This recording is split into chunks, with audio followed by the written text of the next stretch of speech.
এই বাড়িটা হচ্ছে জিনের বাড়ি বলে, জিন বাড়ি বলে, কারণ এই বাড়িতে আসলে কোনো মানুষের পক্ষে থাকা সম্ভব না জিনের অত্যাচারে। তো জিনরা এখনো এই বাড়িতে হয়তো থাকে। এই বাড়িতে পরবর্তীতে মানুষ যখন থাকতে পারে না, জিনের অত্যাচারের কারণে দরজা জানালা ভেঙে ফেলে মানুষের অত্যাচার করে, পরবর্তীতে জিনরা দাবি করে যে এটা তাদের বাড়ি, এটা জিনদের নিজেদের বাড়ি। তো যাই হোক, যার কারণে পরবর্তীতে সৌদি সরকার এই বাড়িটাকে পরিত্যক্ত ঘোষণা করে এবং মানুষের বসবাসের জন্য নিষিদ্ধ ঘোষণা করে দেয়। এই জিনের বাড়িটা বুড়ির বাড়ির সাথেই, একদম বুড়ির বাড়ির সাথে।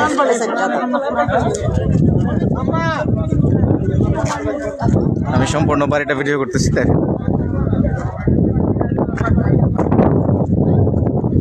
এই বাড়িটা তায়েফে অবস্থিত, তায়েফে, সৌদি আরবের তায়েফ শহরে অবস্থিত। এই বাড়ির নাম হচ্ছে জিন বাড়ি। এই বাড়িতে এখন জিনরা বসবাস করে, কোনো মানুষকে বসবাস করতে দেয় না এবং সৌদি সরকার এটাকে পরিত্যক্ত ঘোষণা করে, কারণ জিনরা দাবি করেছে যে এটা তাদের বাড়ি।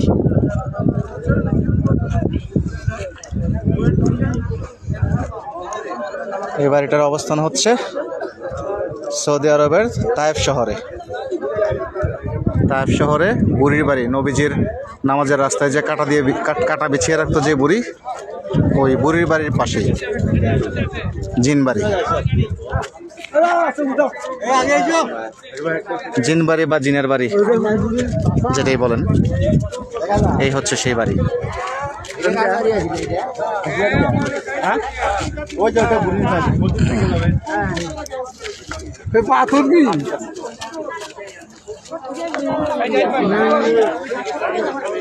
আমি একটু ঘুরিয়ে ঘুরিয়ে দেখাচ্ছি আপনাদেরকে।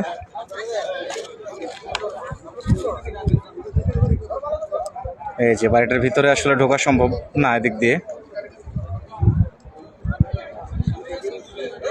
এই সম্পূর্ণ বাড়িতে জিনেরা বসবাস করে, কোনো মানুষকে বসবাস করতে দেয় না। মানুষ ভিতরে ঢুকলেই জিনেরা অত্যাচার শুরু করে। তো যার কারণে এটা আসলে জিন বাড়ি নামে খ্যাত এবং জিনেরা নিজেরা দাবি করে যে এটা তাদের নিজস্ব বাড়ি, তাদের বাড়ি, কাজেই এই বাড়িতে কেউ থাকতে পারে না। এবং সৌদি সরকার এই বাড়িটাকে একসময় পরিত্যক্ত ঘোষণা করে এবং এটা আপাতত জিনদের দখলেই আছে।